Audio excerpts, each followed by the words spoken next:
महाशिवरात्रीनिमित्त दरवर्षीप्रमाणे याही वर्षी पौड या ठिकाणी महासंग्राम आहे आणि सांगायचं गेलं तर न भूतो न भविष्य असं आज कुस्ती मैदान होणार आहे।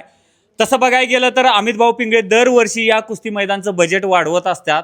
अमित भाऊ काय सांगाल, जे आतापर्यंत कोणीही केलेलं नाही, ज्या कुस्तीसाठी आतुरतेनं महाराष्ट्रातील तमाम कुस्ती शौकीन बघत होते पण ते शक्य होत नव्हतं, ती मेजवानी प्रेक्षकांना भेटत नव्हती, परंतु तुमच्या माध्यमातून हे कुस्ती मैदानमध्ये ती कुस्ती बघायला मिळणार आहे, काय सांगाल? नक्कीच सर, कारण माहिती आहे का की दोन्ही जे पैलवान आजचे माऊली कोकाटे असू किंवा सिकंदर शेख असू, दोन्ही माझे खास जीवाचे जीवलग मित्र आहेत। त्यामुळे ही कुस्ती शक्य झाली घेणं। माऊली पण नाही म्हटलं नाही आणि सिकंदर पण नाही म्हटलं नाही। खरं तर सगळ्यांना वाटतं की ती कुस्ती 1-2 महिन्यापूर्वी म्हणजे जमवली असेल, पण असं नाही आहे। मानचं चेतन राक्षचं गावचं जेव्हा मैदान झालं ना 9 महिन्यापूर्वी, त्यावेळेसच हे म्हणजे मी कुस्ती ठरवलेली, फक्त ती आपण सुतारवाडीला त्याचं अनाउन्समेंट केलं की लोकांना वाटत होतं की ही कुस्ती आता 1-2 महिन्यापूर्वी ठरली असेल, तसं नाही तर ती 9 महिन्यापूर्वीच ठरलेली कुस्ती। सांगायचं गेलं तर एक महाराष्ट्रातील कुस्ती शौकीनामध्ये एक आदर्श मैदान म्हणून यांच्याकडे बघितलं जातं आहे। गेले 3-4 वर्ष झाले यांच्या मैदानाला मी येत असतो आणि सर्व निकाली कुस्त्या होत्या, शेवटची कुस्ती अजिबात कुठल्याही सोडवले जात नाही। सांगायला गेलं तर भरपूर असे खट्ट काटा कुस्त्या त्यात।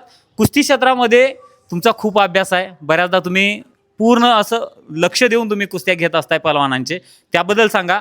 सिकंदर शेख माऊली कोकाटे व्यतिरिक्त आणि कोणत्या चांगल्या कुस्त्या? नक्की सर, दुसरी कुस्ती पण आहे ना, जयदीप पाटील आमचा छोटा बंधू आणि निशांत, ही पण कुस्ती बऱ्याच जणांनी आता म्हणजे जर 2-3 महिन्यापूर्वी झाली नसती तर आतापर्यंत ती झाली असती, तर आतापर्यंत 10 ते 15 वेळा ती कुस्ती कमीत कमी झाली असती, पण ती कुस्ती कुठे जोडली जात नव्हती। ती पण कुस्ती ह्याच लेवलची आहे, ह्याच कॅटेगरीमधली कुस्ती आहे ती। त्यानंतर खाली ह्या आपला रविराज चव्हाण असन, त्यानंतर राहुल सुवळा असन, सगळ्याच कुस्त्या जबरदस्त। ईश्वरचरण असन, कालीचरण असन, खाली 5 हरं बसणं तर वरती 10 लाखापर्यंत कुठलीच कुस्ती अशी नाही की ती कुस्ती म्हणजे सुटली जाईल किंवा काय।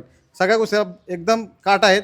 त्यानंतर सगळ्या कुस्त्या ह्या निकालच होणार, निकालच लागणार। निकाल लागल्याशिवाय कुठली कुस्ती सुटली जाणार नाही। तुम्ही आता म्हणजे तुमच्या चॅनलच्याद्वारे सगळ्यांना पाहायलाच भेटेल। उद्याचा रिझल्ट दाखवा तुम्ही, 100% कुस्त्या 90 कुस्त्या आहेत, 90 कुस्त्यांचा रिझल्ट 100% लागणार। आणि मुळशीकरांनी कुस्तीवर कायमच खर्च करत असतात, विशेष करून तुमच्या गावकऱ्यांनी दरवर्षी तुमचं बजेट वाढत असते। यावर्षी किती बजेट आहे आपल्या कुस्ती मैदानात? यावर्षी सर 35 लाख रुपये बजेट आहे आपलं। पुढच्या वर्षी ह्याच्यापेक्षा जास्त घेऊ, परंतु कुस्त्या ह्याच लेवलच्या असतील, ह्याच्यापेक्षा जर खाली कुस्त्या घ्यायच्या वेळ आली तर कुस्त्या मी घेणार नाही, एवढं नक्की सांगतो। नक्कीच, धन्यवाद।